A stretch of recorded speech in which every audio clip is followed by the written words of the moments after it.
ఏది అయినా ట్రై చెయ్యి ఆచి చికెన్ మసాలా. ఆచి చికెన్ మసాలా. తెలంగాణలో ప్రముఖ ఆధ్యాత్మిక కేంద్రమైన యాదగిరిగుట్ట లక్ష్మీ నృసింహస్వామి దేవస్థానం ఆదాయానికి గండి పడుతోంది. అధికారులు స్థానిక నేతలు కుమ్మక్కై ఆలయ ఆదాయానికి గండి కొడుతున్నారనే ఆరోపణలున్నాయి. కొండపై కొన్నేళ్లుగా టెండర్స్ లేకుండానే నామమాత్రపు అద్దెతో దుకాణాల నిర్వహణ కొనసాగుతోంది. దీంతో ఆలయానికి భారీ ఆదాయం తగ్గుతోందని ఆందోళనలు జరుగుతున్నాయి. యాదగిరిగుట్ట ఆలయం పునర్నిర్మాణం తర్వాత లక్ష్మీ నరసింహస్వామి దర్శనానికి భక్తుల సంఖ్య భారీగా పెరిగింది. సాధారణ రోజుల్లో 50,000 మంది దర్శించుకుంటుండగా పండుగ సెలవు రోజుల్లో 1,00,000 మంది భక్తులు యాదగిరిగుట్ట ఆలయాన్ని సందర్శిస్తున్నారు. దీంతో దేవస్థానానికి కూడా ఆదాయం భారీగా పెరిగింది. అయితే ఆలయానికి ప్రధాన వనరుగా ఉన్న దుకాణాల టెండర్లలో అక్రమాలు జరుగుతున్నాయని ఆరోపణలు వినిపిస్తున్నాయి. ప్రధాన ఆలయం పునర్నిర్మాణం తర్వాత గత ప్రభుత్వం కొండపై దుకాణాలు ఉండొద్దని కొండ కింద ప్రత్యేకంగా షాపింగ్ కాంప్లెక్స్ ఏర్పాటు చేసింది. తాము జీవనోపాధి కోల్పోయామని వర్తక సంఘం ఆందోళనతో వారికి 10 తాత్కాలిక దుకాణాలకు అనుమతి ఇచ్చారు. దీంతో పాత దుకాణాలకు చెందిన వ్యాపారులంతా ఒక్కటై నామమాత్రపు అద్దెతో 10 షాపులు నిర్వహిస్తున్నారు. వచ్చిన ఆదాయాన్ని అందరూ పంచుకుంటున్నారు.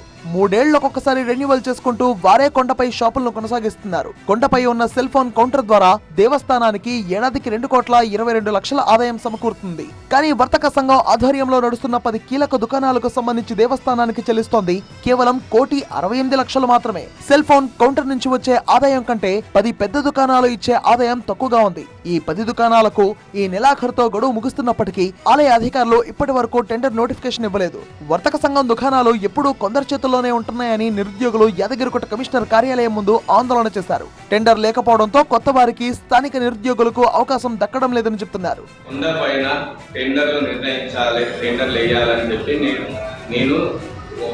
ఎన్నో సార్లు అప్లికేషన్లు కూడా పెట్టాను. ఇండోమెంట్ పెట్టాను, దేవస్థానంలో పెట్టాను, మన సెక్రటరీ పెట్టాను, అన్ని దగ్గర నేను అప్లికేషన్లు పెట్టాను. వీళ్ళకు ఒక న్యాయమా? ఇది ఎంతవరకు కరెక్ట్? ఈ విషయంలో నేను ఎంత దూరమైనా పోవడానికి సిద్ధంగా ఉన్నా. వర్తక సంఘాన్ని రద్దు చేయాలి, తొందరగా ఈ 31st వరకే రద్దు చేయాలని కోరుకుంటున్నాను. ఏటా కొత్త టెండర్లు పిలిచి అందరికీ అవకాశం కల్పిస్తే దేవస్థానానికి 20 నుంచి 25 కోట్ల అదనపు ఆదాయం వచ్చే అవకాశం ఉందని స్థానిక నేతలు అంటున్నారు. కొండ కింద నిర్మించిన 112 షాపింగ్ కాంప్లెక్స్ దుకాణాలను కూడా స్థానిక కుటుంబాలకు కేటాయించాలని యాదగిరిగుట్ట పరిరక్షణ కమిటీ డిమాండ్ చేస్తోంది. 10 షాపులే ఉన్నాయి, 10 షాపులే మెయింటైన్ చేసుకుంటూ 110 షాపులలో జీవనాధారం గడుపుతున్నారు.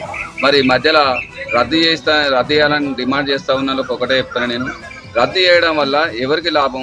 ఒక ఉపాధి పొందుతున్న వాళ్ళని రద్దు చేస్తే ఇంకోవరికి డబ్బులున్నోడు పట్టుకుంటాడు తప్ప పేదోనికైతే వచ్చేలేదు. ఇప్పుడున్న వర్తక సంఘంలో కూడా కొంతమంది బీదోళ్ళు ఉండొచ్చు, కొంతమంది ఉన్నోళ్ళు ఉండొచ్చు. కానీ ఒకరిద్దరు ఉన్నోళ్ళ వల్ల బీదోళ్లను ఆగం చేయాలని మాత్రం చూడడం భావ్యం కాదు. మరోవైపు కొందరు కావాలని తమ దుకాణాలకు అడ్డు తగులుతున్నారని వర్తక సంఘం ఆరోపిస్తోంది.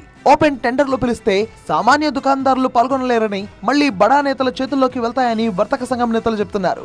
114 మందికి దుకాణాలు కేటాయిస్తే ఒక కొబ్బరికాయ దుకాణంలో 50 మంది, ఒక బొమ్మల దుకాణంలో 40 మంది.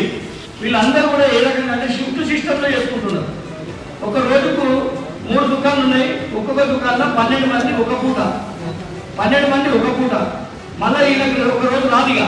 దీన్ని కూడా కొలబెట్టాలని ఆలోచన దుర్బుద్ధి, అక్కసు, ఇది సమంజసమైంది కాదని మా అభిప్రాయం. మాది కంపల్సరీ రెన్యువల్ చేసి ఈ దుకాణాలు మాకే కేటాయించాలనేది ఈ సందర్భంగా విజ్ఞప్తి చేస్తున్నాం. యాదగిరిగుట్ట దేవస్థానం టెండర్లపై పెద్ద ఎత్తున రగడ జరుగుతున్నా అధికారులకు మాత్రం పట్టడం లేదు. కొండపై వర్తక సంఘం దుకాణాలకు టెండర్ నోటిఫికేషన్ గడువు ముగుస్తుందని ఇప్పటికే ప్రభుత్వానికి లేఖ రాశామని, అక్కడి నుంచి వచ్చే ఆదేశాల ప్రకారమే తాము ముందుకు వెళ్తామని ఆలయ అధికారులు చెబుతున్నారు.